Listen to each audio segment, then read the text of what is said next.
শনিবার পুলিশের জালে শিবু।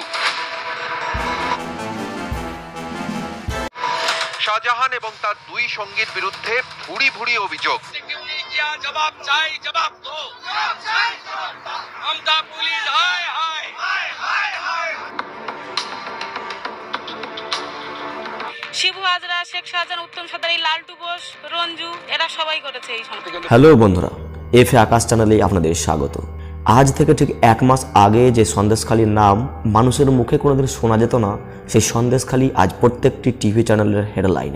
এখানকার টিএমসি বাহুবলী নেতা শেখ শাহজাহান এবং তার সাপোর্টারদের বিরুদ্ধে একের পর এক ভয়ানক মামলা করিয়ে চলেছে এলাকাবাসী। কেউ বলছে অন্যায়ভাবে পরের জমি কবজা করে নিজের দখলে করত শেখ শাহজাহান, আবার মহিলাদের দাবি শেখ শাহজাহান এবং তার পুরো টিম গ্রাম ঘুরে তল্লাশি করত এবং গ্রামের মধ্যে যে বা যারা সুন্দরী দেখতে তাকে পুরো রাত তাদের টিমের সঙ্গে কাটাতে হতো। এমনই সব ভয়ানক তথ্য উঠে আসছে খবরে। এখন তো বিজেপি এবং টিএমসির মধ্যে টার্নিং পয়েন্ট হয়ে উঠেছে এই সন্দেশখালী, তাও আবার ঠিক লোকসভার আগে, যেখানে বাংলা থেকে 42টি এমপি জিতে যাবে পার্লামেন্টে, যেখানে বিজেপি ধরেই নিয়েছে এখানে 35টা সিট তারা জিতবেই। তাই এখানে প্রধানমন্ত্রী নিজে একটা র্যালি করবেন এই সন্দেশখালীতে। তাহলে বুঝতেই পারছেন কতটা ভয়ঙ্কর পরিস্থিতি এসে দাঁড়িয়েছে। অনেক লোক তো এই ঘটনাকে মমতা ব্যানার্জি সরকারের শেষ ধরেই নিয়েছে।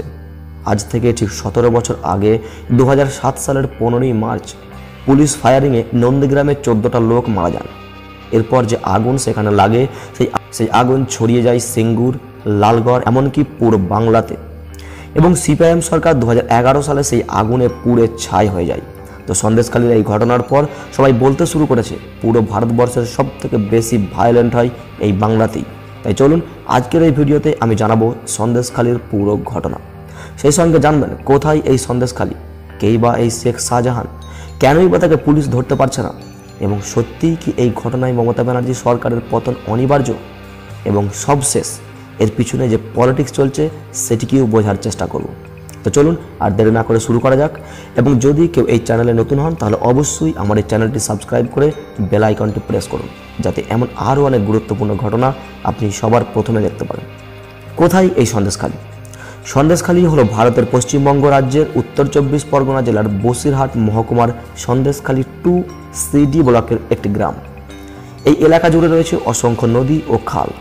ঘন বসতিপূর্ণ এলাকাটি একটি অপ্রতিরোধ্য গ্রামীণ এলাকা। জনসংখ্যার মাত্র 12.96% শহরে বাস করে এবং জনসংখ্যার 87.04% গ্রামীণ এলাকায় বাস করে। সন্দেশখালী থানার জনসংখ্যা 3,28,989 জন। বন্ধুরা, আপনাদের জানালাম সন্দেশখালী কোথায়।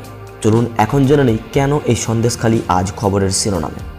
পুরো ঘটনা দেখে জানা যায় যে ঘটনাটি প্রথম ঘটে 5 জানুয়ারি, যেখানে দেখা যায় শেখ শাহজাহান নামে এক গুন্ডার বাড়িতে ইডি তল্লাশি চালায় রেশন দুর্নীতির দায়ে, যিনি আবার তৃণমূল কংগ্রেসের নেতাও। শেখ শাহজাহানের নামে আরও অনেক দুর্নীতির রেকর্ড থাকলেও সেদিন কিন্তু ইডি রেশন দুর্নীতির দায়ী তাকে তল্লাশি করতে যায়, কিন্তু তার গুন্ডারা ইডিকে রুখে দেয়। শাহজাহান পর্যন্ত ইডি অফিসাররা পৌঁছাতেই পারে না। সেখানে তার গুন্ডা এবং ইডি অফিসারদের মাঝে ধাক্কাধাক্কি শুরু হয়ে যায়। ইডি অফিসাররা কোনো ক্রমে পালিয়ে গিয়ে তাদের জীবন বাঁচান। তিনি হয়তো প্রথমে ভেবেছিলেন তিনি টিএমসি জেলা পরিষদের সদস্য, তাই ইডি অফিসাররা তার কিছুই করতে পারবে না। কিন্তু পরবর্তীকালে যখন জানতে পারে যে তাদের কাছে কেন্দ্রের অর্ডার রয়েছে, তখন শেখ শাহজাহান পালিয়ে গিয়ে গা ঢাকা দেন। সেই তখন থেকে আজ পর্যন্ত তিনি গা ঢাকা দিয়ে রয়েছেন এবং তার অবর্তমানে সন্দেশখালী এলাকায় যে ভয় ছিল সেটি আস্তে আস্তে কমতে থাকে।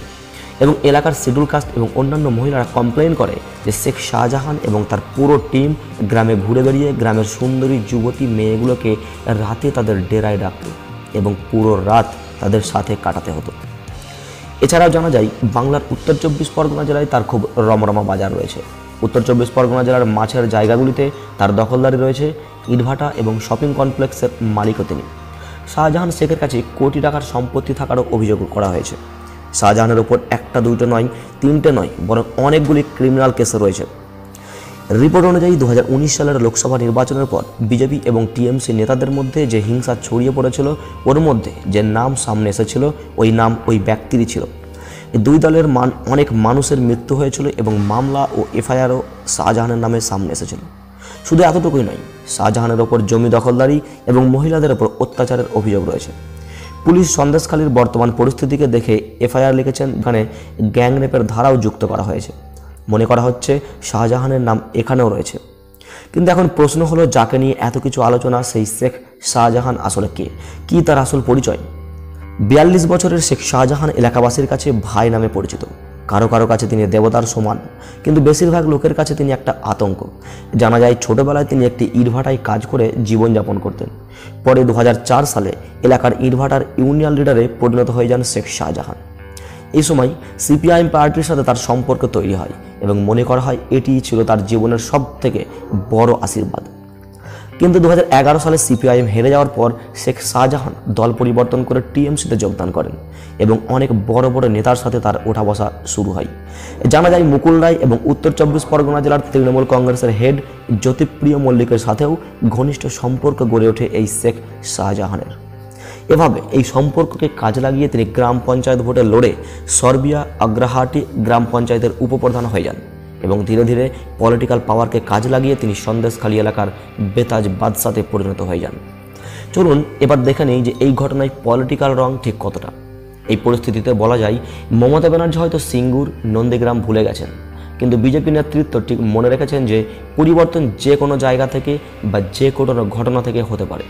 তাই তারা ঘটনাটিকে আরও বেশি বেশি করে রং লাগানোর চেষ্টা করছেন। বিজেপি কেন্দ্রীয় নেতারা এই ঘটনার নিন্দা জানাচ্ছেন এবং এখানে একটি কমিউনাল রং লাগানোর চেষ্টা চলছে। এখানে বলা হচ্ছে যে শেখ শাহজাহান হিন্দু মহিলাদের টার্গেট করে অ্যাটাক করত।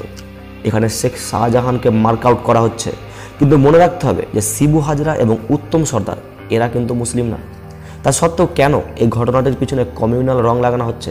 বন্ধুরা, এটাই তো পলিটিক্স।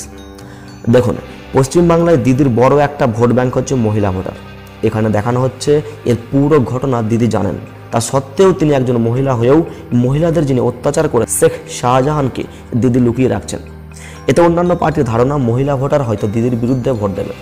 তো যাই হোক, মহিলা ভোট কোন দিকে যায় এবং লোকসভায় কোন পার্টি কত সিট পায় আমরা সময় হলে জানতে পারবো। আজকের মতো আমার এই ভিডিও এই পর্যন্ত, এবং যত দিন যাচ্ছে এই ঘটনা যেন জটিল থেকে জটিলতর হচ্ছে। তাই এই ঘটনা এবং আরও অন্যান্য এমন ঘটনা সবার প্রথমে জানার জন্য আমার এই চ্যানেলটিকে অবশ্যই সাবস্ক্রাইব করবেন এবং সকলে ভালো থাকবেন। ধন্যবাদ।